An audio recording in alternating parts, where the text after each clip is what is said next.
there goes a new wipe. Oh my god, we got the new chat up. See that good wipe. John's transparent. I do look like I'm just living in like a shadow realm. Huh. Oh, new chat box has the animated emotes. Oh man. Oh, it looks beautiful. This looks great. Now, can we drop you guys both to the bottom and then extend me out to be the full size of the main area? So it's you guys talking on my chest. We can, but I won't. Oh. Fine. You when we do that, you have to be shirtless. I mean, yes. Okay. Yeah. Final week of August. I'll come on shirtless, and you guys will be my chest tattoos. That'll be great. Cool. Yeah. That looks pretty nice. You guys should get green screen fabric. Yeah. Yeah. This one's pretty handy. I got it from the library. John, do you have a scorekeeper pulled up? Do I ever? Could you hit save scores and blink out real quick on it? I usually do it before the show starts, but I already started my soundboard, so I can't type. Okay. There were no scores in. Yeah, no, that's fine. It doesn't like get the latest when it first connects or whatever. I have to connect it and go in and save. Yeah. Gotcha. Make it send out the update. Word. All right. So yeah. So real quick, Johnny, is like the chat window that I used to use, is that still pulling anything in? Like if I pull up the multi-streamer thing, am I still getting a Twitch relay here? Nope. No. Absolutely nothing. Okay. So what chat am I looking at? Go to twitch.tv/GameThatTune.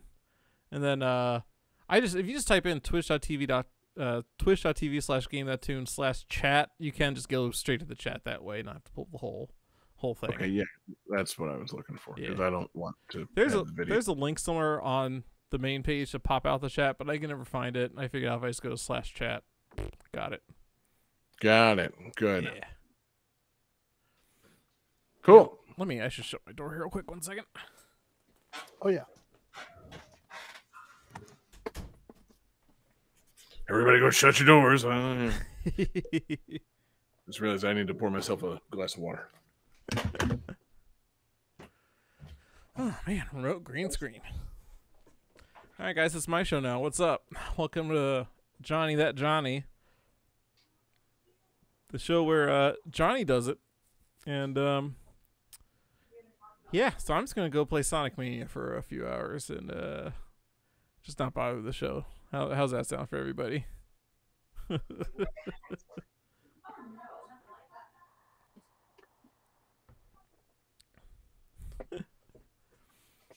And yeah, I was trying to figure out what to put in. Like, the 3-box layout is a little weird because Jesse, like right now on the screen, you're down in the middle and there's just like a lot of blank space next to you. I'm like, I want to fill that space with something. Don't we all?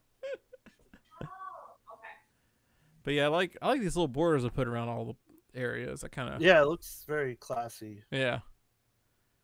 Very I was sharp. on Etsy trying to find something to buy, of like pre-made things. Like, I could just make a tiny little board and just call it a day. Oh, Tay, you son of a bitch, you're 100% right. It's a good idea. He showed me a thing called Stream Avatars where you can like have your chat be represented on stream with little avatars. Oh, and, fun. But I didn't get too far into getting it set up. You done? Because I was working on everything else. All right, so yeah, who's ready for the countdown? Let's hit it, baby. All right. Let me make sure that you can hear my soundboard. Game 1. Okay, good. All right, 5, 4, 3, 2, 1, go. Welcome to Game That Tune.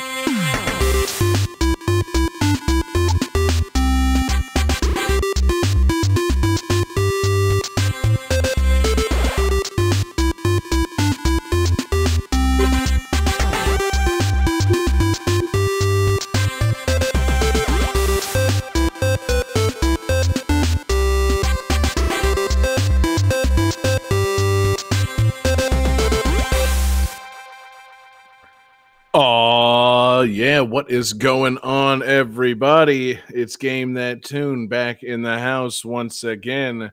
It's your boy, John Harrington here. We got John Regan with us. Say hey. Hey. We got Jesse Moore. Say hey. Hey. And you know who we ain't got, fellas? We ain't got David this week. Man, oh man, we're sticking to our guns. The things that we did last week are still in effect. David Fleming, reigning August Absurdity champion, has been removed from Game That Tune. It's a three-man show tonight. Man, what a show it's going to be. It's August Absurdity, fellas. We're going super hyper competitive here.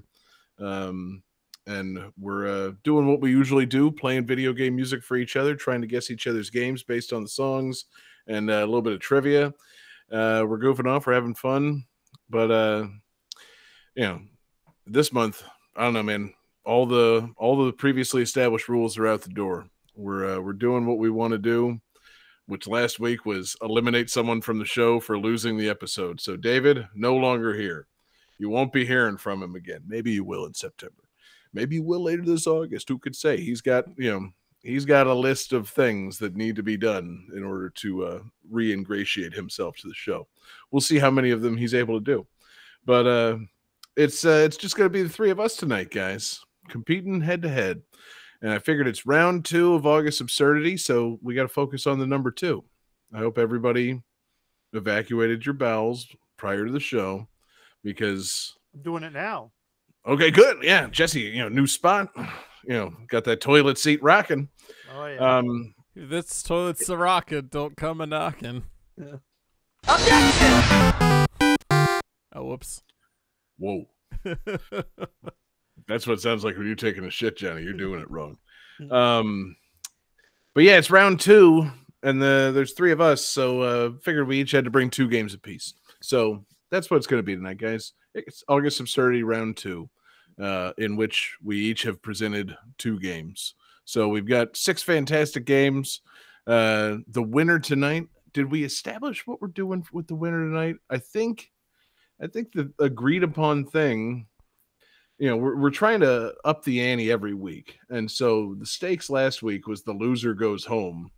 So I think we decided that the winner tonight Hires somebody. Wait, say again? Hires somebody new. Yeah, for the show. hires exactly a 4th host for the show. My dad's going to be on the next episode. Yeah, call your closest friend. It's going to be your wife or father. It's just how it goes. But yeah, I was thinking, I think that we agreed that the winner tonight goes straight to the finals. So as high of stakes as there were last week, someone was eliminated last week. This week, someone will be put forth straight to the finals. So, truly a devastatingly important episode of Game That Tune. So yeah, it's going to be good. The tunes are going to be good, I think. I say that, cautiously, as, Johnny last week did bring Tasmania to the show. But I think this week Johnny might have relied on fan requests. So I'm assuming that we have good fans and good tunes from good fans. And I think we just got a great show coming up, guys. So, get your songs ready, get your thinking caps on, and Johnny, let's hit it. Let's do game 1. Game 1.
All right, guys. So, with 10 songs, this game features the most vocal tracks in the series that have not been remixed or reused in a future title.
All right, guys, I assume you're both feeling awesome after that. Yeah, in the sense that I really enjoyed the music. I think so. Yeah. In the sense of getting the game right, that's another question. Right. Yeah. Oh, wow. So Jesse says Jet Set Radio Future, and Johnny says Jet Set Radio Past. Sadly, both are incorrect.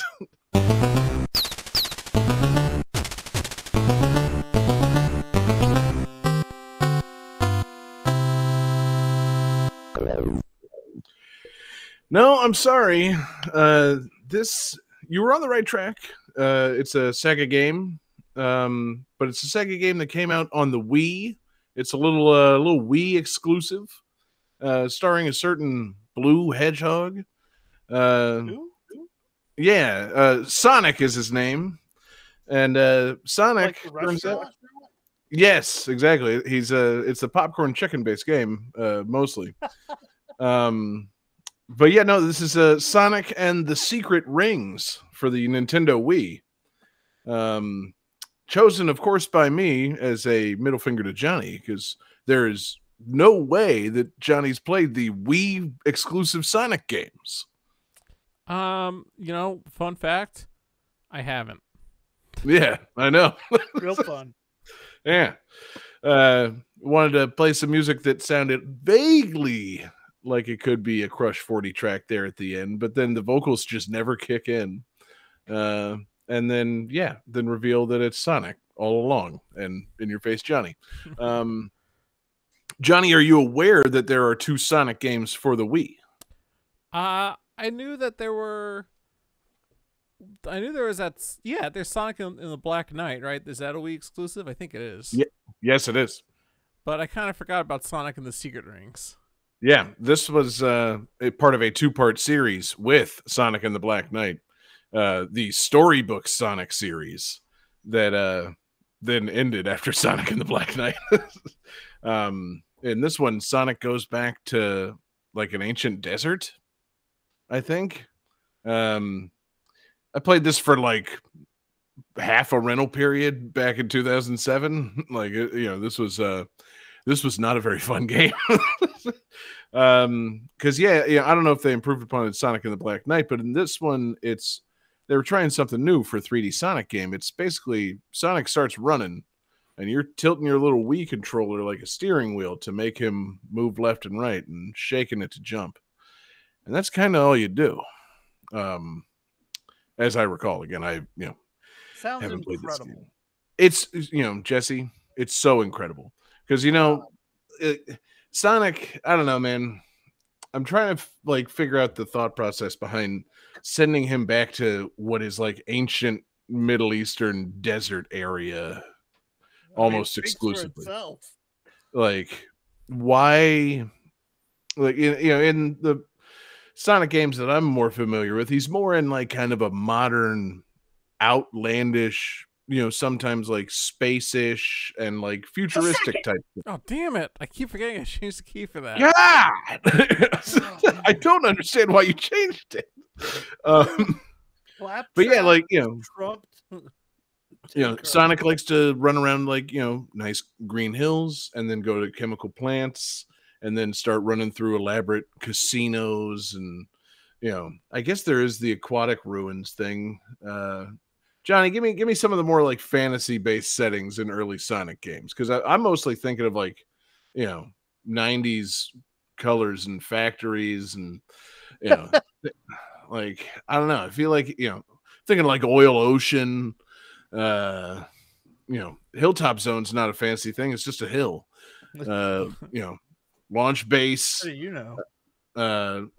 It just doesn't seem like Sonic going into a desert-based fantasy setting makes any sense at all for the character. I don't know.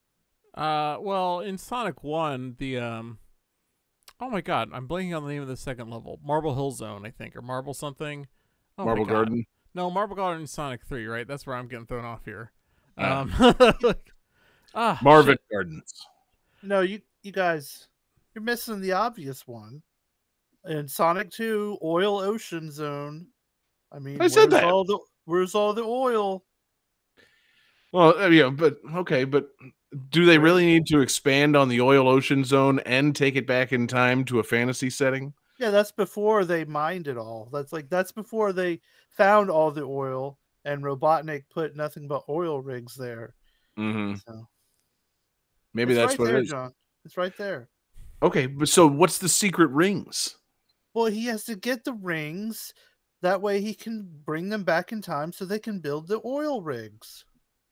Oh, that's what it is. Yeah, it's mining. It's oil drilling equipment. Those are the secret rings. You can't make chili dogs and onion rings without oil.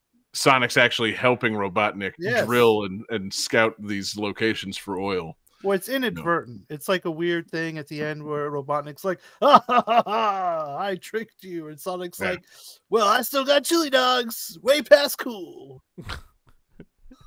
If you say so, I guess I shouldn't just make fun of Johnny for having not played these. Jesse, you I think owned a Wii at some point. Did you play No, Sonic? I did not. Yeah, okay, good. I didn't go near these games. Yeah, no, who would?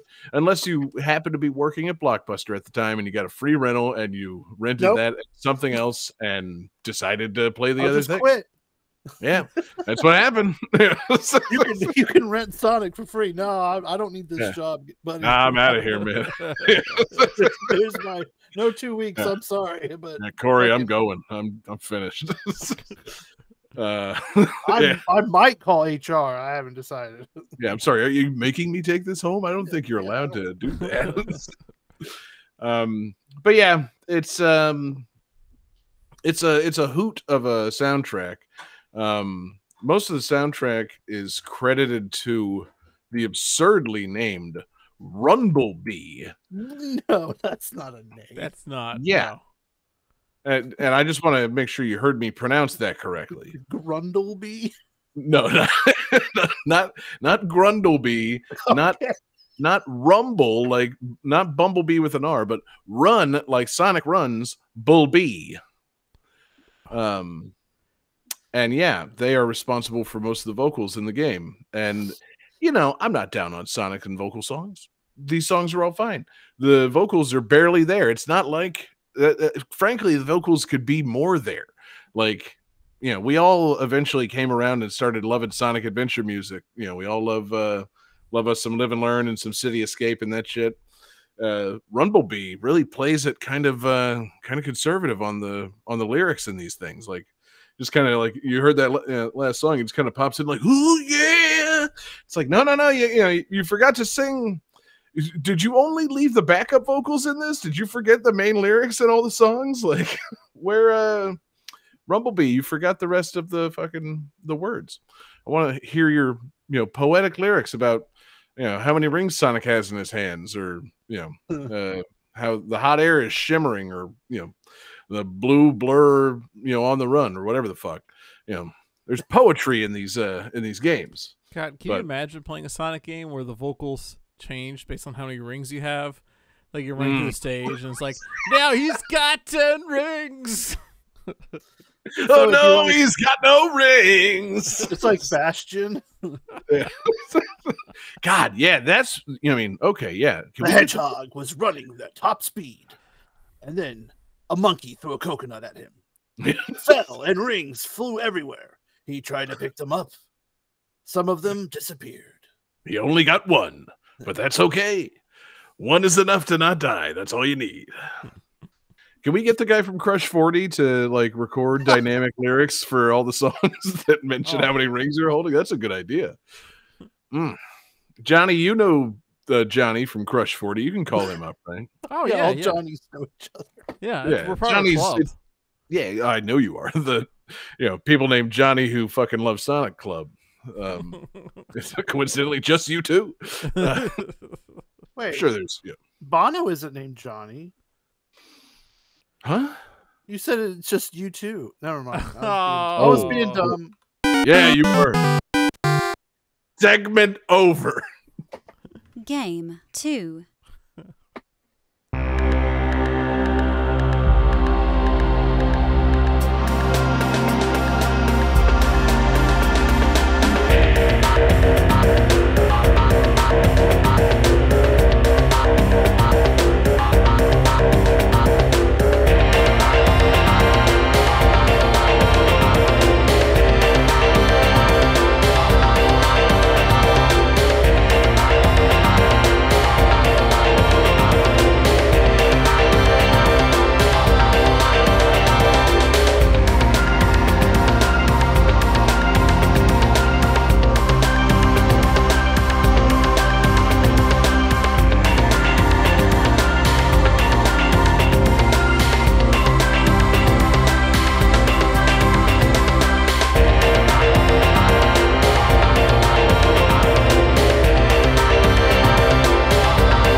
All right.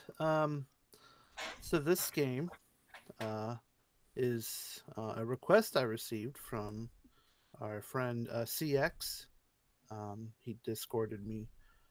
And so the trivia for this game is the entire detective drama set in New York City premise of this game was originally envisioned for Final Fantasy VII, with Aya standing in for Cloud and Daniel standing in for Barrett.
All right, Steve.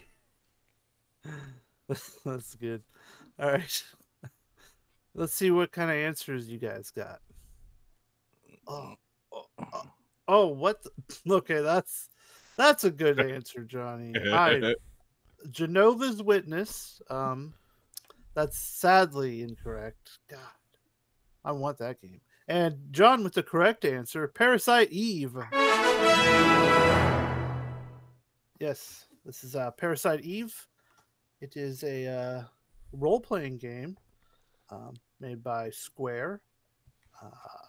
And unfortunately, I have played very little of this game because when it came out, I was ignorant and thought that it was a survival horror game.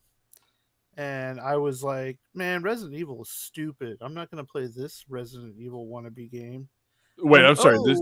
This isn't a survival horror game? So it is kind of survival horror-y, but it is more RPG-ish though. Okay.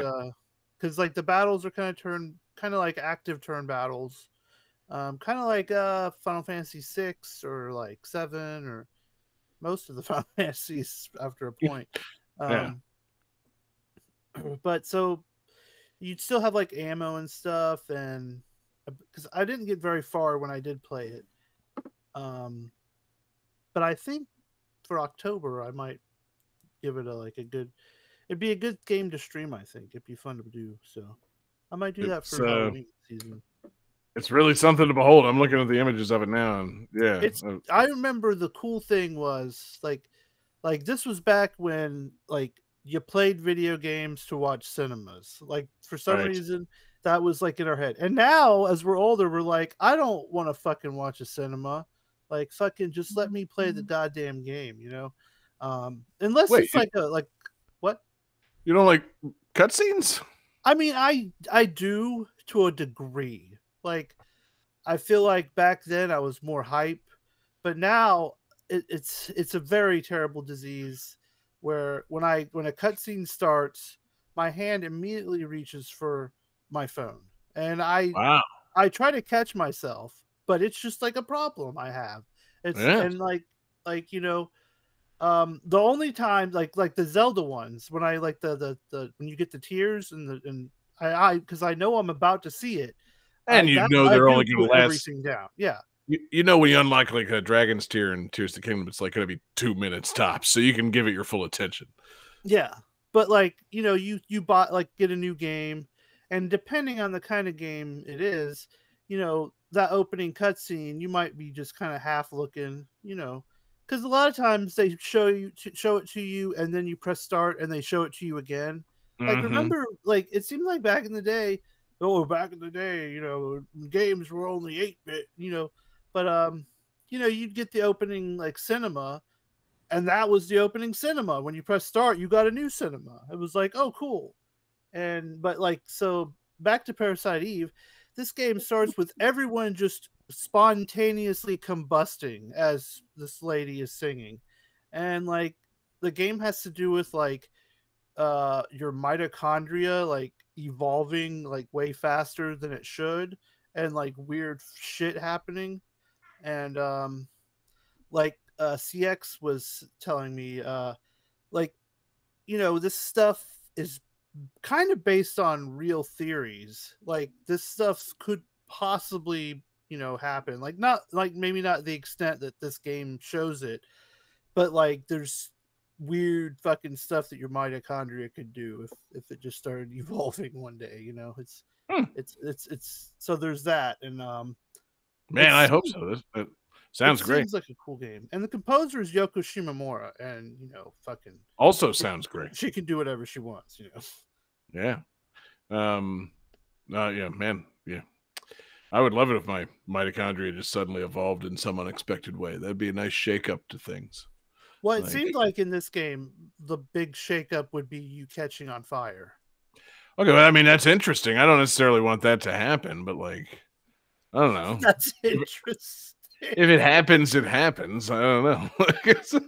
What about this woman with the giant, like, hideous tumor on her back? She's a red dress wearing babe, and then it just, she's got like an Akira blob thing for her back. It's not so good. Yeah. Yeah, I could deal with having a giant Akira blob thing on my back. I don't know. Could you? I mean, I assume that like work would accommodate me. I don't know. We need to figure out, like, know how like in school they'd like give you like a bag of flour and be like, here's your baby for a week. That never actually happened to me. That was only on television. Did that ever happen to you? Fuck no. Okay. So anyways, we make some kind of like contraption to like strap to your back or like some kind of like hot glue situation. I don't know. And you see how long you can deal with having this fucking thing on your back. Yeah, hot glue some meat to your back and see how you feel. Jesse, make a compelling argument. Maybe I don't want this to happen. Well, I really want to clarify because Jesse, you're a couple years older than me. I didn't get the bag of flour, thing when I was in school. They gave me an actual baby to take care of for a week. Is that not what they do anymore? No. Ah. I remember some TV they'd have like a robot baby and it would just like cry and stuff. And Jesus. Yeah, see, I think we're all from Florida, so the only lesson was abstinence, and it's like don't even think about having a baby. Like we're not trying to convince you to not have a baby, just don't. Beavis and Butthead had a good one. They fucked that baby up. Anyway, yeah, I don't know. I wish I knew more about Parasite Eve. So I'm sorry, it's also like a detective drama in New York City. Well, yeah, because you're trying to figure out what the fuck's happening. Right, sure. People start exploding with tumors and fire, and you're trying to figure it out. I'm just, you've said a number of descriptors of things. I'm, trying to piece the whole thing together. It takes a real detective to figure that out. I'm saying it, It's like, okay, so let's see. Things we know about this game. It's a detective drama. It involves mitochondria exploding. It's got a Yoko Shimomura soundtrack, so it's appropriately epic. And for some reason, it's called Parasite Eve, which really makes you think of Resident Evil. See, but that's where you think not necessarily a survival horror game, but it kind of is. Like, this game sounds inscrutable, Jesse. It seems like you should probably play it. Yeah, I'm going to. I think this Halloween is Put it on the board. Spooky game. Yeah, get into it because I'd like to see you play it. I don't want to play it. I don't do PS1 RPG situations anymore. Like I'm not against cutscenes. I'm for cutscenes, but I'm also for games that respect my time. Well, yeah. I like cutscenes that respect your time. Yeah. Yeah. So, show some respect, Parasite Eve. Where do you get off being 25 years old and having cutscenes that make Jesse fall asleep and look at his phone? Come on, game. Be more exciting. God, this game would never make it today. They would never release this. Well, really, like, Metal Gear Solid 4 had some long-ass fucking cutscenes. It was the entire point. Look, but I enjoy... Okay. That game is 15 years old, Jesse. What is your point? I feel like, because Tay brings up a good point that I should not play Final Fantasy 16. I feel like I'm playing Final Fantasy 16 right now and loving it. Like, yeah, I feel like I would probably pay attention to at least 95% of the cutscenes. Because if it's a game that I'm like into, then yeah, I'm going to be invested in the cutscenes. Right. But, yeah. No, Final Fantasy 16 so far, cutscene heavy and also really good. Yeah, they're good cutscenes. I guess my ranking of cutscenes is more difficult to pass. So you got to be Zelda or Final Fantasy to get me to watch, I guess. Mm-hmm. Yeah, no janky old Parasite Eve cutscenes. But maybe those were cool. Those maybe were back it's like when I wanted. You'll discover by playing this that there's the charm of the old CGI that grabs your attention and keeps it. I don't know. We'll find out in October. I think you should definitely get on this. Yep. Yeah. Anything else? Any further thank yous for the request? I just wanted to thank CX for sending Parasite Eve my way, and I would say I'm surprised we haven't used it yet, but I haven't played it, and I'm usually the only PlayStation guy in the show, so I guess it isn't a surprise. I was gonna say, yeah, who would have? Cool pick, cool soundtrack. Love that Yoko. I'll check back with you come October, Jesse. Yep. Game 3.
right, guys. So, in North America, this was the first game to support the Super CD-ROM Squared console add-on.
All right, who's got some answers?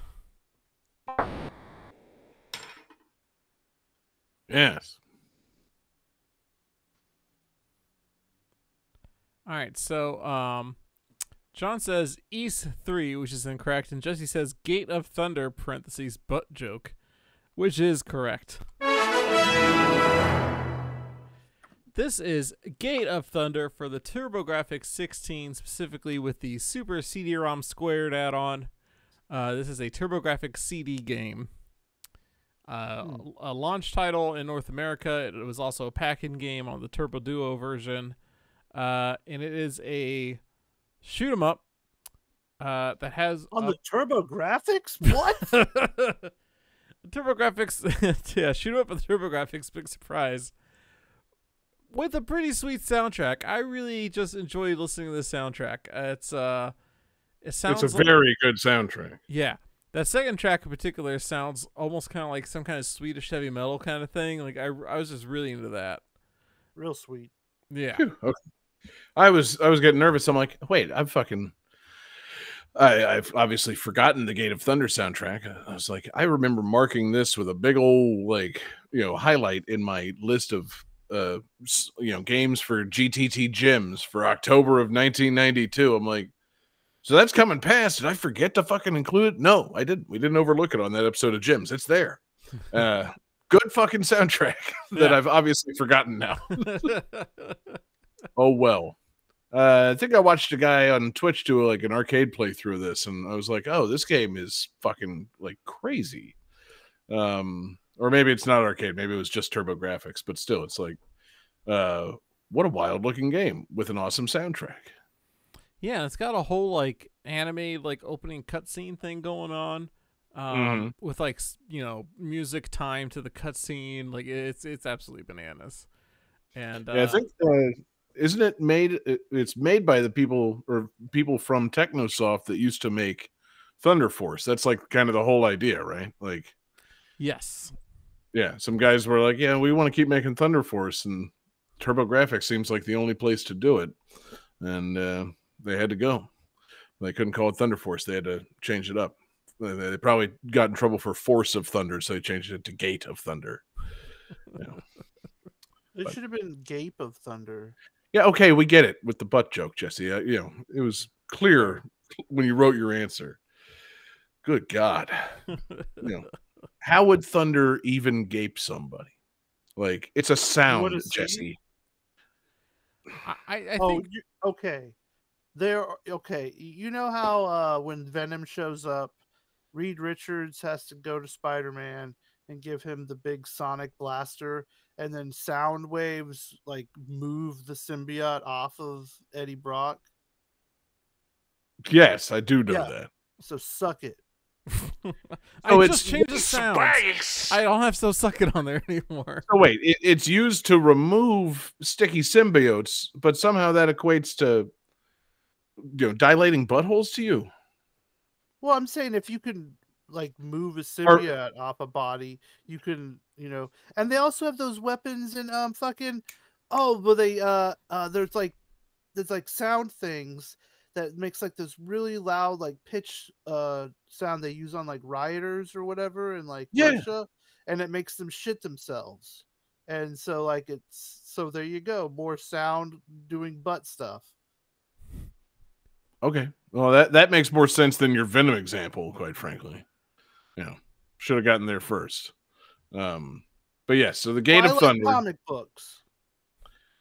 Then you should know them better. Venom, it doesn't have anything to do with a butthole. Doesn't he, though? I'm pretty sure the symbiote is just like fecal matter expelled from an alien butthole. I'm pretty sure that's the backstory. No, Johnny's wrong. See? Jeez. Jesse will call that out. No, Venom's not alien poop. But but he is somehow. Carnage might be. It's more like an alien tapeworm, okay? It still comes out of the butt. That's actually more. That's okay, yeah. All right. Cut to a talking head of Jesse. That's not a tapeworm. But yeah, so anyway, so it's Gate of Thunder, not Thunder Force, not Force of Thunder. But yeah, Johnny, a great pull from the TurboGrafx. I'm sure that you've played it before. You were the TurboGrafx owner among us. Oh yeah, I had like 10 of them growing up. We call them Johnny Turbo. Johnny, 16, you stupid idiot. No, it's where they got the name. No, 16's way too many. I had 10. Okay, 10 Super CD-ROM add-ons. 10 Super CD-ROM add-ons squared, so like 100. Yeah, I never really understood why they called the Super CD-ROM squared, because I don't think there was there a previous CD-ROM add-on for the TurboGrafx? I don't think there was. I think there was still only one.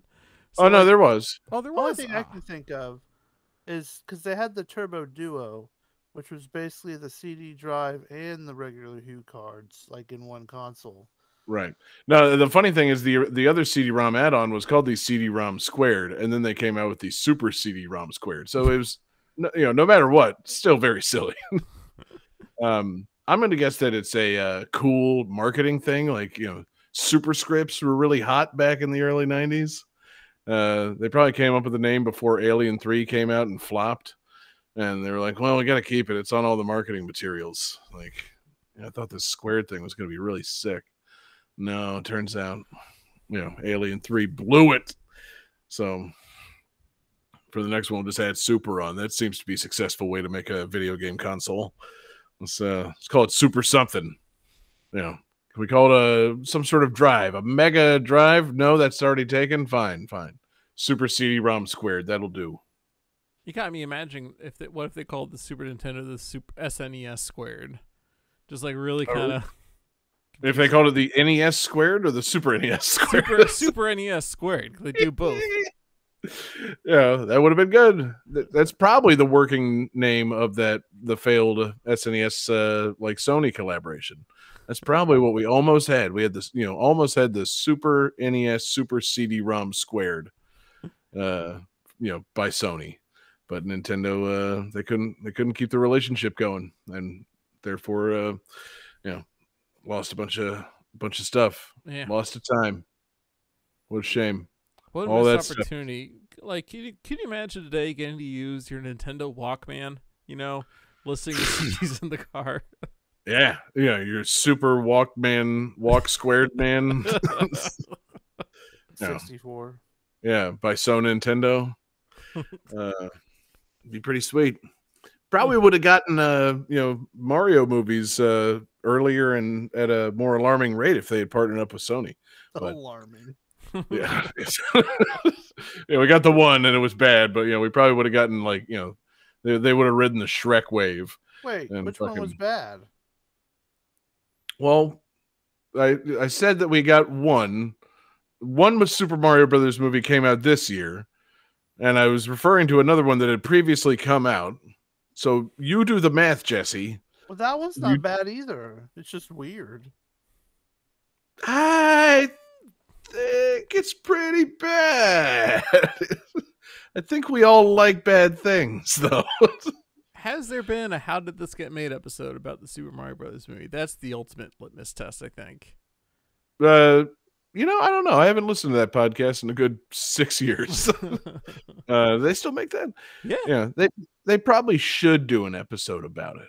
But yeah, I think we all know how it was made. We fucking, people like us have followed the Super Mario Brothers movie archive on Twitter and watched the movie and discussed it. It's been done. So yeah, no more of that. But yeah, there maybe could have been more Super Nintendo movies if they'd partnered with Sony sooner. All that is to say, there's nothing to say about a shoot 'em up with really sick soundtrack on the turbo graphics. Cool pick, Johnny. Yeah, soundtrack sick. You shoot them up. End of story. That's it. That's all there is. Exactly. Game 4. Oh, whoops. No, wait, that's right. Game 4.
All right. Let's see. Oh, okay. So if you leave the character alone for a few seconds, their idle animation is that they will spin in place and throw a brief tantrum, after which he'll start tapping his foot impatiently.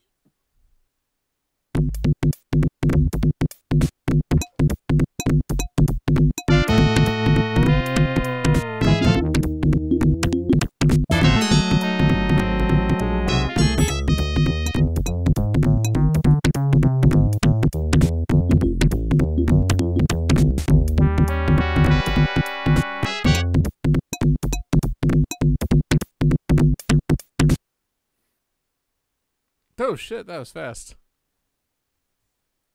Oh boy. All right, fellas. Let's quick write those answers down. We'll see what happens. Someone's sure to be upset. Yep. All right, here we go. What? Oh, oh man, y'all are both wrong. Johnny said Baby's Day Out, wrong. John said Arrow the Acrobat, that's wrong.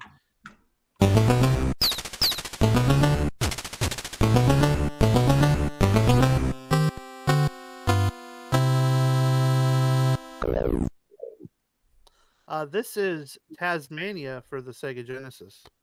Oh, you son of a bitch. So yeah, this I was thinking I was going to use another game, but it didn't have as many songs, and they were real just ambient BS. And then I remember something Johnny did, and I was like, "What if I went back a step?" And that would be absurd. I was like, "This is August Absurdity," and I wanted to do something absurd, so decided to went with Tasmania on the Sega Genesis, which is probably way more playable than the Game Gear one. Probably. How do you explain the music? What? How the fuck do you explain that first song? What the fuck? That one was wild. It was like it's in the Acme factory, so there's like anvils and shit falling and like dynamite blowing up, and it's Yeah, deeply unpleasant to listen to. yeah. Well, it's absurd. It's August. Mm-hmm. But see, like Johnny picking Taz on the Game Gear last week, I think the point was it's all around awful, and the music even like fails to play properly because of how bad the game is. I assume, based on those last two songs, that you probably could have found a first song that didn't almost like give me a migraine and make me throw up on stream. Like that was. Yeah, it was so bad. It hurt. Think of the visual. I was like, on the I'm trying to verge. get subs here, dude. If I can make you throw up on stream by playing shitty Looney Tunes games, then guess what, motherfucker? That's the next 3 months of your life. Think of the absurdity. Yeah. You forgot it's supposed to be about the absurdity. Yeah. I'm going to make John throw up on stream. That's the goal. That's my goal for the year. I don't know how it would be even possible, but I've expelled so many liquids on stream. I know. Never throw up though. Vomit is the obvious next choice. Yep, that's the one. Damn. So it's Tasmania, and it's not about trying to find a bird and make a giant omelet or whatever. I assume. I have no idea. I think this one is about trying to make the giant omelet. I'm pretty God sure. damn it. What is with these fucking games, man? I'm mad. Yeah, I think I like this and last week have made me like retroactively hate Taz. Oh. Like it's over. Well, he didn't do anything wrong. I did see that there's a game called Taz Escapes from Mars, and I feel like that one might still be bad, but it sounds cool because it crosses over everyone's favorite Looney Tune characters, the Tasmanian Devil and Marvin the Martian. Yeah, so I've played both these games. Oh, you played the Mars one? Yeah, and the Mars one is a lot more serviceable. The original Tasmania game is not very good. Oh, okay. I remember renting it and being so excited about it because I loved Tiny Toons at the time. I mean, Looney Tunes, sure, but like Tiny Toons was hot, so like I felt like there's an overall thing about just all Looney Tunes in general. And like, no, it's not Tiny Toons, but it's related. You know, so I'm like, oh hell yeah, Tasmania game, let's do this. Also, Tasmania was a show. You know, Yeah, fuck that show. wasn't the whole gag on that show was like everybody talked except Taz? Like Taz just did his usual like thing. Yeah. And it was kind of like a reverse reverse Star Wars Chewbacca. holiday special where everyone else could talk. You know. Mm-hmm. Something like that. That was Yeah. a good show, Yeah. Tiny Toons. Oh, Tiny Toons. Yeah, no, not Tasmania. You know, I watched Tasmania as a kid, but I didn't like it because, like Johnny said, like his family all like talked and stuff, and I'm like, and Taz isn't gonna talk. Well, Taz would talk sometimes, wouldn't he? In I really don't cartoon, remember. wouldn't Like, Very little, as I What- recall. I don't know. what It's I been hated 20, was the- 30 years. the weird interstitial cartoons, like the non-Tasmania ones. Oh, yeah, Like, there were too many characters on that show. I remember Yeah. as a kid being exhausted by the opening to that show. It's like, they're not going to keep naming these characters, are they? Who the fuck are all these characters? Like, I wish we had the opening to Tasmania to watch right now. Because I feel like they it's named Taz! no, they named like 25 fucking characters. Yeah. I was like- yeah. The other reason I picked this game is I was hoping we had the It's Taz still on the soundboard from last time. Oh no, Johnny never took that. It's on my end, and I don't Oh. think I have it loaded up. no, that's not it. I don't have it. All right, give me a sec. I'll get its Taz. Come with me to hell! Keep trying, Johnny. Yeah. One of these is bound to be it.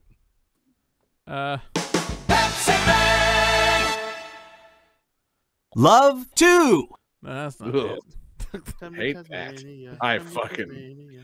Yeah, as long as David's not here, can I express my distaste for the love theme and that awful fucking computer sound where it just said love 1 through 5, for everything. Johnny, I apologize if it was actually you behind that, but I feel like that was a David invention and it fucking sucked. I feel like remember it was a that. guest that brought that or something. I don't remember. Whoever they are, they're off the show now, and with good cause. Ain't doing love What is 1. this one?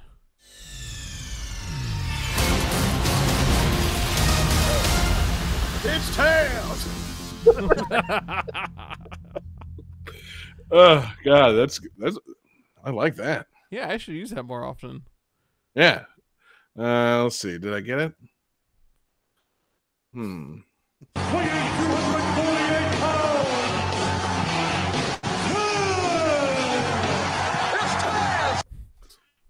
Yeah. Oh god, I love that. I love Yeah. Taz, man. He's so And I mean, I like that call. You got the man yelling his fucking intro, followed immediately by It's JR Taz. clarifying it's Taz. 'Cause he- If he's you didn't hear that silent. guy, in case you didn't see the man walking in and hear that guy, it is indeed Taz. He deserves Um, double billing. Yeah, he does. There's an echo in there, baby. Man, I ain't got no patience for Tasmania. No offense, Jesse. No, it's fine. yeah. I just I feel like, pro tip, man, this segment would have gone better if you had chosen a different first song. I would have been in a much better mood. But man, I feel like Taz, composed that first song himself, and I'm mad at him for it. You decide if I mean the cartoon character or the wrestler. One of them is a terrible composer. Game 5. See, isn't that better? There's still 2 more songs.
All right, guys. So this game contains no means of attacking normal enemies. Instead, it chose to focus on platforming and cooperative gameplay.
All right, who's feeling great? You know I am. Good.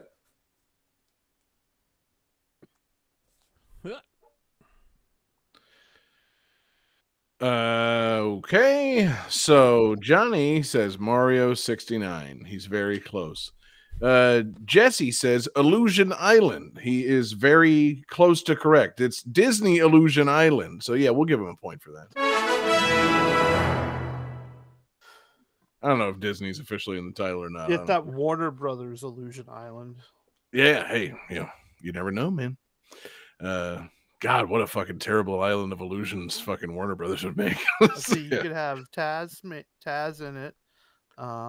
See, I'm already out. Yeah, you have the Clockwork Orange people there. They own that. Yeah. Ezra Miller's there. Christopher Reeve. Yeah, I'm just thinking of it like the real world people that would have to be there. The haunting visage of Ezra Miller on Warner Brothers Illusion Island. No, but it's Disney Illusion Island. An adorable little game that, as far as I know, no one requested for the show and has never been mentioned in our Discord before, but seemed like the kind of thing that would be on a certain David, who is host of this show. It seems like it'd be on his radar. David, I forget his name. David F. David, some kind of deposed monarch. Yes, David Carradine was a big fan of Disney Illusion Island. He was such a big fan. Dude was a fucking visionary and ahead of his time. Yeah, he was trying to get to that island of illusions and, paid dearly. Poor guy. But yeah, so David Fleming, David Carradine, basically the same people. And yeah, I basically just picked this to, I don't know, make fun of David for not being on the episode, because it's like, I'm sorry, there's an adorable new Disney themed platforming game exclusive to Switch. That seems like the kind of thing David would have had downloaded this past week and been playing and gushing over. Because yeah, it looks pretty cute. I'm guessing that none of you guys have played it because it's been out for like, I don't know, 10 days. And while it looks appealing, I do want to say this game looks pretty sweet. I'm considering it at some point in the future. I ain't paying no $40 for this. It's a steep price for a Disney kids platforming game, but it looks pretty fucking cute. Have you seen anything about this, Jesse? I've heard a lot about it. Yeah. It sounds pretty cool, but like not not something like focused towards our demographic. It's definitely more like you want your kids to like maybe get into like a fun like puzzle platformy game, Right. which makes sense because it's fucking Mickey Mouse and stuff. And Mhm. it's it's the style of that more recent Mickey Mouse cartoon, which is incredible. I'd like to say, Yeah. That show I haven't was actually good. watched that new cartoon, but it You is should. It's funny as shit. right.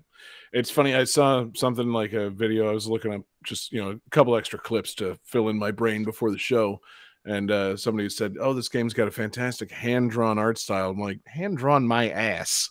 Like, that's not hand-drawn, baby. That like nothing about this game looks hand-drawn.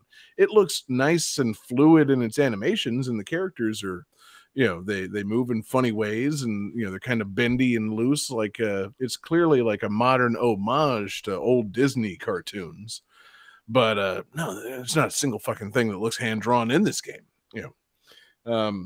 But it does seem like a pretty sweet game. Yeah, it's like 4-player co-op platformer if you want it to be, and you don't kill stuff. You don't even like jump on stuff. Literally, like most of the enemies that you encounter are things that are like covered in spikes. So it's big signal of like, don't fucking touch them. Try to jump around them. Find ways to get through the level and do things. And it seems really geared towards like playing with kids, either like parents and kids, or like siblings playing with younger siblings, because a lot of it's like co-op platforming stuff. It seems like a pretty large kind of Metroidvania style map for a game like this. But if you're playing with like a younger I don't know, partner, I don't know what I'm trying to say there. If you got a kid playing with you, it doesn't seem like it's made to be confusing. There's like signs pointing towards things. You can check your map.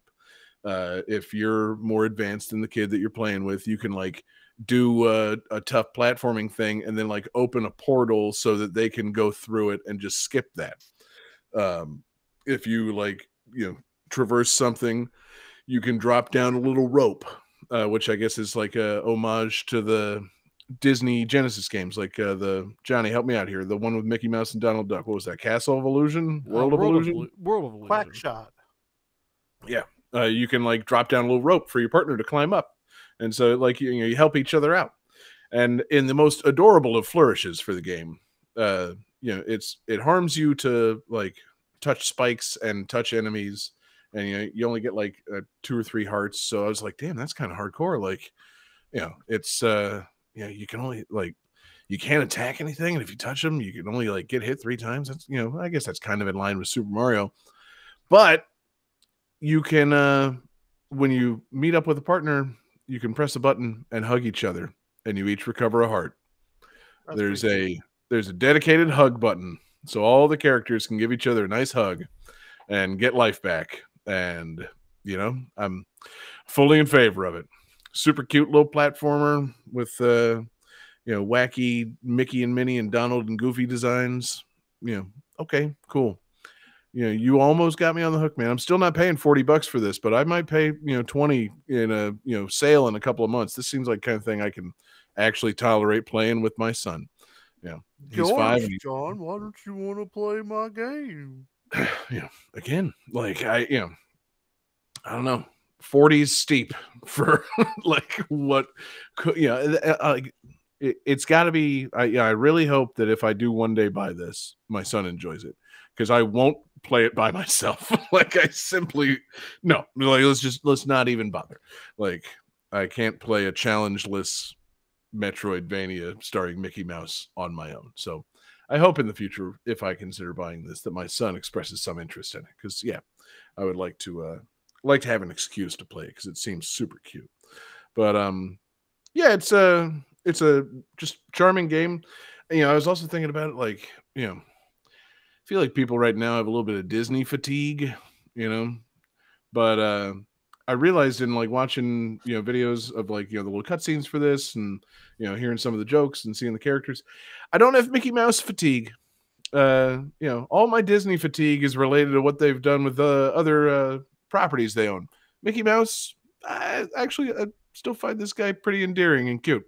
So maybe a Mickey Mouse themed game would be right up, you know, just kind of silly, joyful thing that would warm an old man's heart.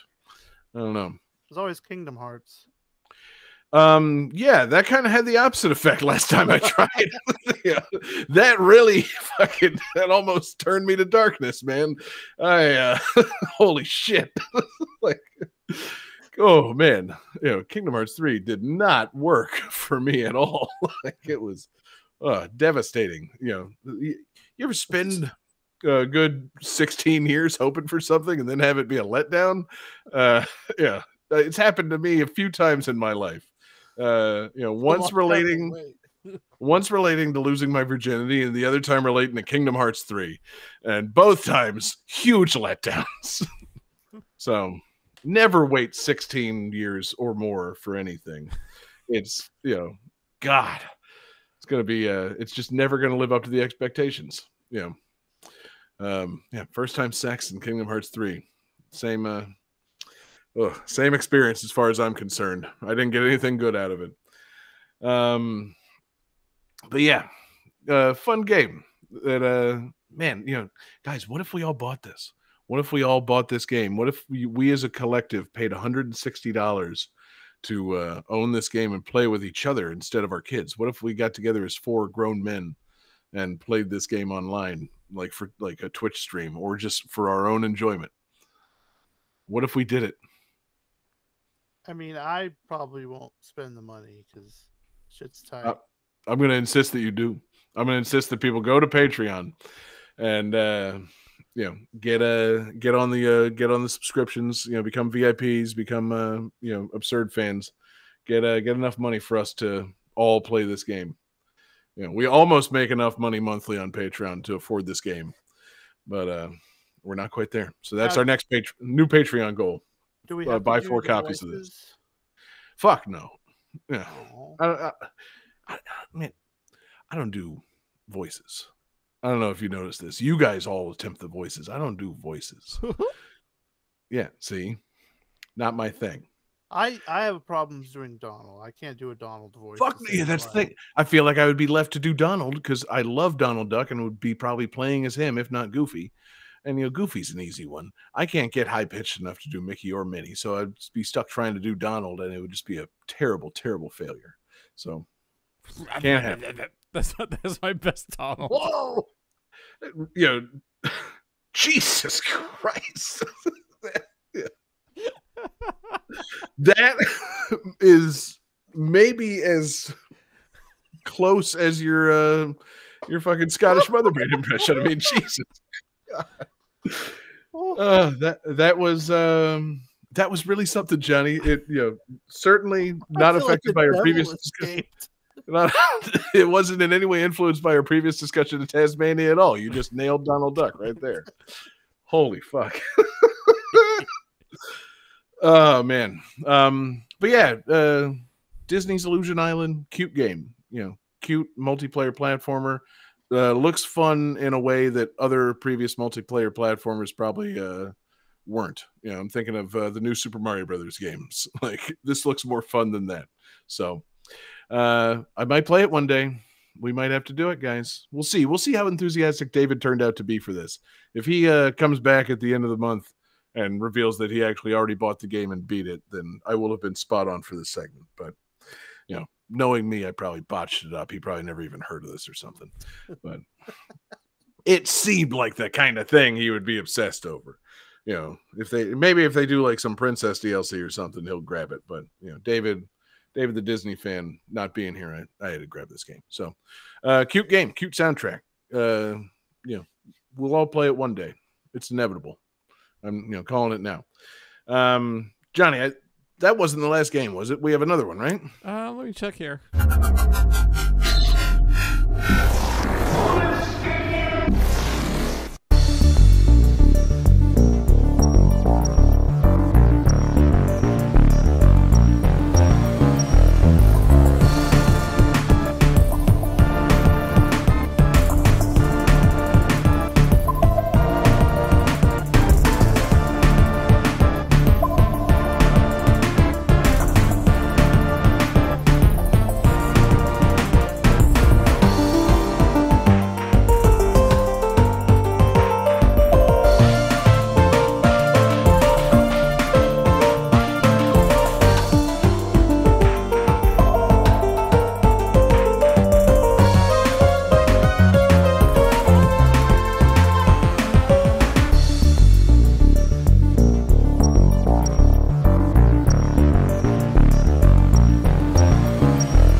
Alright guys, this is our fan request.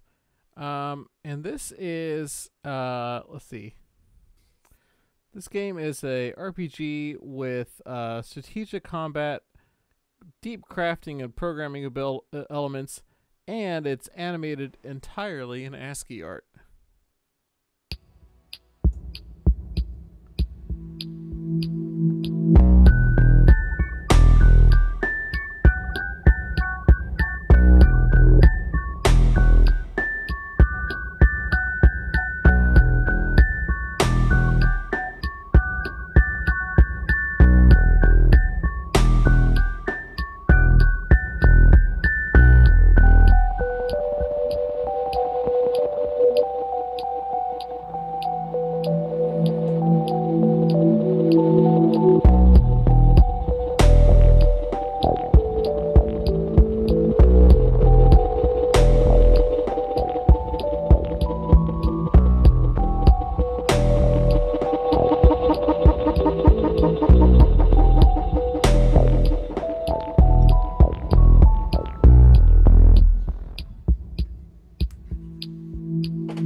All right, who's got some answers?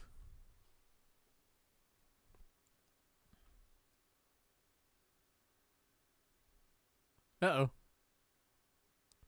Crap, I don't have layout for only 2 of us.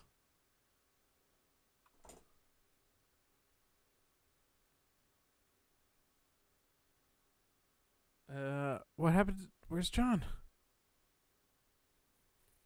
Hey, see about me acknowledging the Discord. I type fucking slow on my phone, guys. Like I'm just not good at it. Sorry, man. I was trying to tell you I was having connectivity problems. Oh. Yeah, my bad. All right. So who's got some answers? Yes. All right. So everybody says Stone Story RPG, and everybody is correct.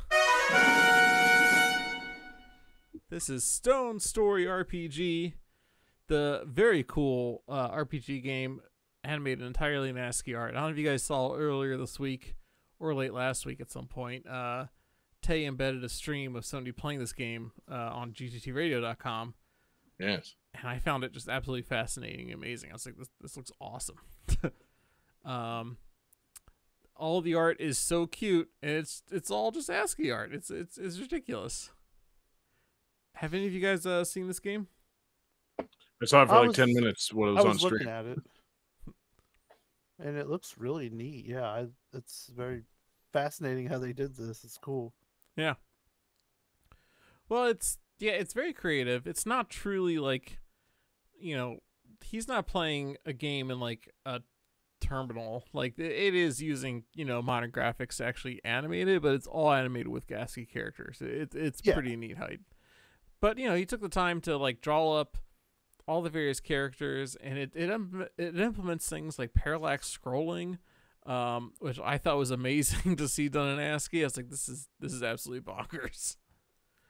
And you're a guy running around. You got like a wolf friend, and you're fighting enemies. And I think my favorite enemy so far that I've seen is the frog. The frogs in these games are very cute. They're quite large, and just adorable looking. And and the soundtrack is quite nice. The soundtrack has some kind of like more high tempo, high energy music for like the boss fights, which is what those first 2 tracks were, and then a lot of it is a little more downbeat, down tempo, chill, kind of music, lo-fi kind of vibe. Makes sense. Yeah, right. Yeah. Lo-fi and on an ASCII art game, you don't say. Kind of weird if they got Yoko Shimomura doing the soundtrack. Yeah, God, this is sweeping and lovely. It's crazy. There's only zeros and parentheses on screen right now, but okay. Yeah, can you imagine playing this game? The soundtrack is a full orchestral arrangement. I think an arranged soundtrack would be pretty fantastic. Fucking Crush 40 shows up. Yes. Where are all those vocal tracks? Can we get Rumblebee in here? And, God, Rumblebee sounds like the name of somebody that would make an ASCII art game. So, probably somebody that wrote a lot of game FAQs. So it all makes sense. But I am prolific on GameFAQs.com. My name is I didn't glean from the actual like video, like I said, of the small amount of this game that I saw. So like, is there like action to the game? Are you actually like moving a character and doing stuff, or it's not all like, it's not like command line or anything like that. It's like you're moving characters and things. Everything's like, it's art. It's not text. Right. Yeah. You're not like typing in commands. No. Yeah, it's not. My brain had that question momentarily when the game came on the thing. I'm like, what the fuck am I looking at? You're not watching like a very high level MUD, although that would be amazing. That would, exactly. Yeah. You type something. Start streaming MUDs, guys. Mm-hmm. That's actually not a bad idea. I feel like that's a real market that's not been cornered. I bet you'd get at least like 5 or 7 freaks that were like so down on like, oh, we gotta watch the MUD stream, guys. When you say MUD stream, I imagine it's a hot tub stream full of mud, but that's not the case. But that's not. So imagine all those disappointed people. Yeah, I'd be pretty down for. I don't know. People hot tub streaming from mud. I don't know. It sounds fine. A double mud stream. Like you're in a hot tub full of mud while you play a mud. Okay. Yeah. That way you kill Ooh. kill two birds one stone. Mass appeal. And on the back, and in the background, you can have the Star Trek episode "Mud's Women," where it has that mud guy. You know who I'm talking about, right? Oh yeah, you guys don't watch Star Trek. Jeff, I was gonna say, I no, always man. forget that, like, for some reason it just passed you guys. It's weird. It's because we're not fucking nerds, Jesse. We do a video game music guessing game show. We're not dorks like you. Yeah. Oh, my bad. No, it's just it's funny how Star Trek missed me until the Chris Pine one. I mean, that's Hey. a good one, but that's weird. That's a weird starting point. I mean, it's still good. I mean, it wasn't my full starting point. I was aware of it. I just didn't watch much of it. It's like, oh, I'd rather do almost anything than continue to watch this. Like, strange. I don't know. Something about the TV series didn't work for me. And I hadn't seen the movies. They were kind of before my time. I think I saw Nemesis or some shit when I was younger. And I had no frame of reference for it. And then, I waited and it's like, all right, cool. They're rebooting it. Good, safe entry point for Star Trek. This is my time. And then they, they lost me almost immediately with Into Darkness. Star Trek, weird thing. And, now it's like there's too much of it to catch up with. Not going back. Yeah. If you can give me like 5 Star Trek things to watch, like episodes, I mean, I'll watch them. Not series. Yeah. Boil it down to 5. Across all generations and series. Just, give me 5 give me your top 5 at some point. Not tonight. I don't want it right now. But be thinking on that. Oh yeah. I got it. Jesse's 5 essential pieces of Star Trek anything. And one of them better be Star Trek 2009. I've already seen that. We already saw Wrath of Khan. Okay, cool. So that so that doesn't have to be on the 5. Yeah, so that's awesome. So 5 things I haven't seen. There you go. Yeah. Know what I've seen. Sounds like a mini podcast waiting to happen. I think it is. John Trek, the limited series. Yeah, exactly. Can Jesse sell John on Star Trek in 5 episodes or less? The answer, I'm going to tell you, it's probably yes. Man, I just got to show you one episode with fucking Mirror Kira, and you'll be like, okay, the Mirror Universe version of Kira. Oh, Keira Knightley? No, Kira Nerys. She's like the security officer on. No, she's. I'm bad at all their like designations on Deep Space Nine. It's like, see, and I'm not asking you to know that. The lady who's like in charge, kind of, except not. She's like the second in command. There you go. Kira Stiali. No, she was in Star Trek 2. Shit. Okay, well, I'm glad it's not her either. Anyway, Jesse. This wasn't even your game. We're just talking about Star Trek now because Johnny didn't have anything to say about this fucking ASCII RPG. I'm surprised that it had such a nice soundtrack. It's cool and lo-fi, but I was surprised from watching it on our little Twitch thing that it even had a soundtrack. So cool. What a pull, Johnny.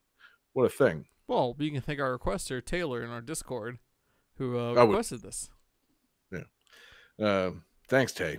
Great request. Patreon Absurd Fan Tay, requester of good and interesting things. Excellent Cool. choice. It tastes fine. I like Tay. Let's not oversell it here. Guys, I think that's it. It's time, Johnny, to hit that calculating computer. Calculating computer activated. I'm just trying to say that Yoshi's Cookie is pretty good and you match cookies. Can I say that? Can I? No? Fuck, man. Scoring complete. This game's winner is Jesse Moore. Well done, Jesse. Thank you. Jesse the Star Trek man Moore taking home the W. Peek behind the curtains, guys. We in the intro to tonight's show when we said that the winner would be catapulted straight to the finals. We had never come to an agreement on that. That was me just kind of speaking truth to some idea that we had behind the scenes. Jesse, in truth, I was trying to steamroll you guys with that idea. I'm giving you the option now, here in front of God and the GTT universe and everybody. Do you want to go with the option that I had of you winning and going straight to the finals, or do you want to go with the other option that was suggested, where the loser is once again eliminated from the show, so Johnny is thrown off the show? Oh, man. It's going to make it really hard to stream next week, so maybe if he gets thrown off the show, maybe he gets to still hang out. Yeah, I was going to say, could he still, like, run the show and, like... Yes, and come to think of it, maybe David can come back too, but he just can't score any points. No, what about that? Okay, fine. Then David's No, that's fine. That's fine. Only if he wears a mask and pretends to be someone else. Okay, there it is. So yes, David can come back incognito. If Johnny do a funny voice. Oh, guys, David's going to do the whole episode as Donald Duck. He's going to be Johnny's Donald Duck. Fucking evil demon Duck David. God. So sorry, Jesse. Let's just make it official. Do you want to be catapulted straight to the finals or eliminate Johnny from August Absurdity right here and now? Oh, man. Let's get rid of Johnny. Oh, Johnny. I'm sorry, man. We really should have behind-the-scenes meetings, not on the podcast meetings. I apologize for my part in this. But, Johnny, I'm sorry. It's game over for you. You've scored no points, so you really don't deserve it. Over!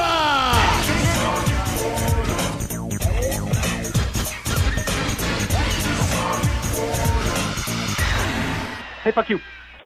Yes. Johnny, we love you.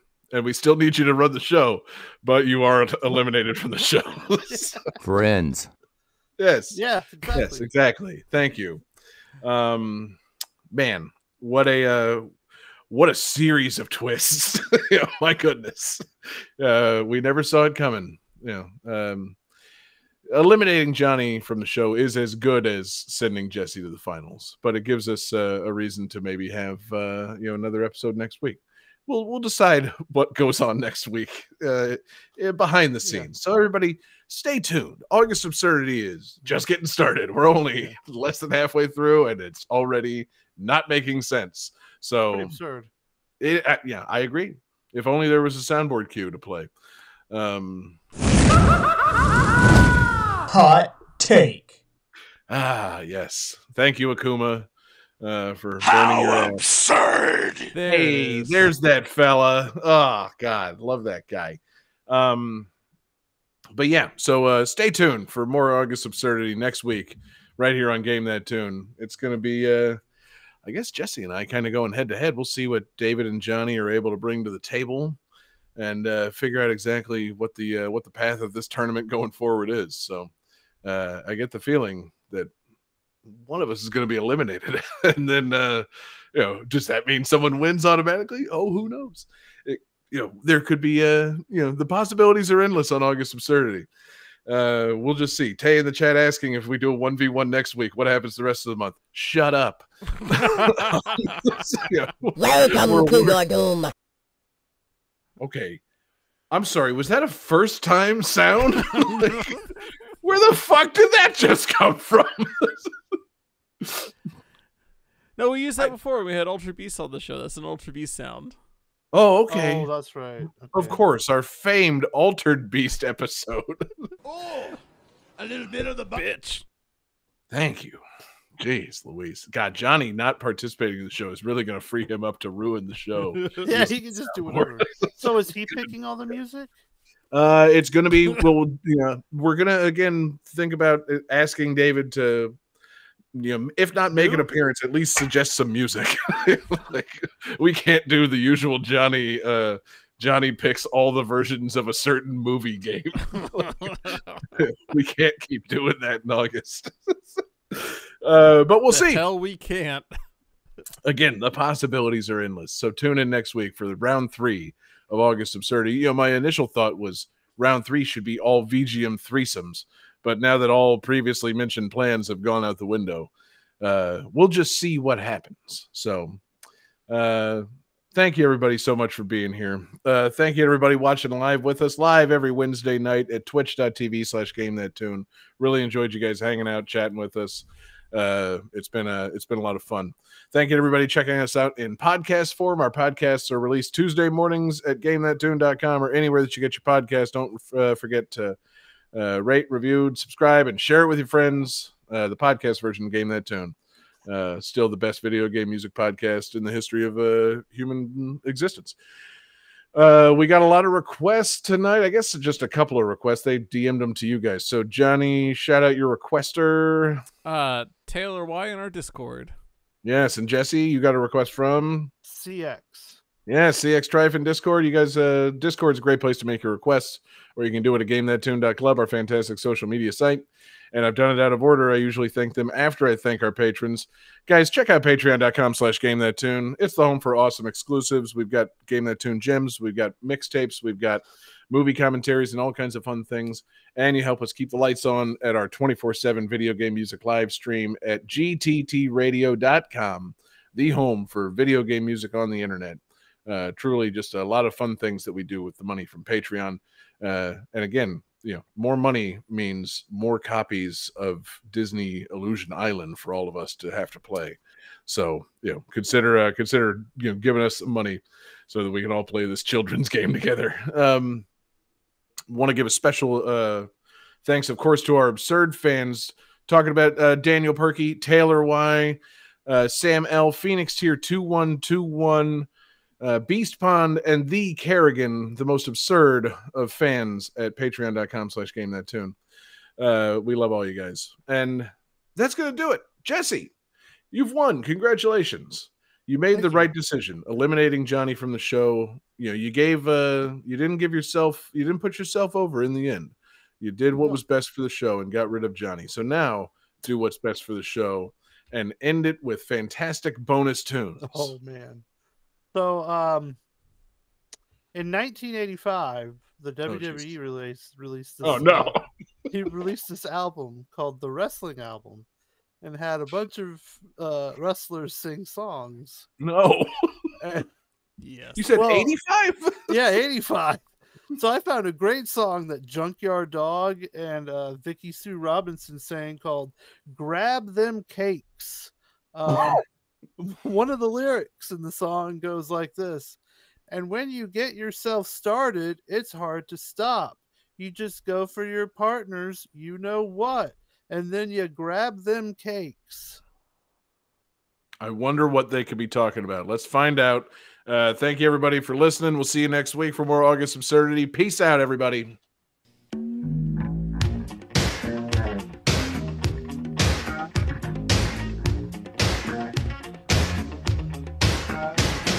Started this dance in my neighborhood, and now everybody's doing it because it feels so good. All you need is a partner that know how to move, and the rest is real easy. You just dig the groove, and when you get yourself started, it's hard to stop. You just go for your partners, you know what? And then you GRABTAGLTAKES. Grab them cakes.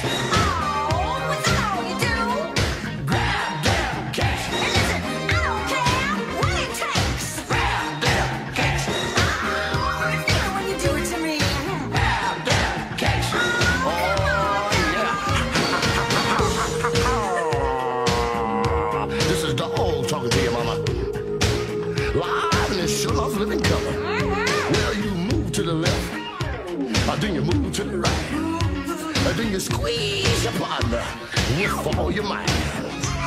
Then you let your man loose, and then you turn him on out. Then you do your thing, just scream and shout. And when you get yourself started, it's hard to stop. You just go for your partners, you know what? And then you GRABTAGLTAKES. Grab them cakes.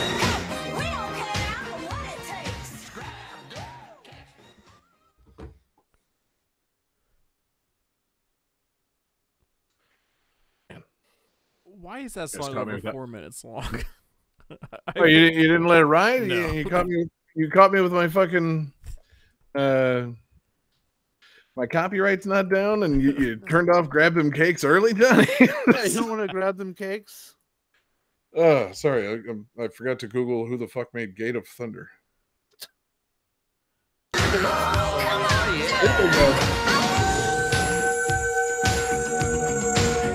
Oh, it sounds a little bit like the Wolfman again.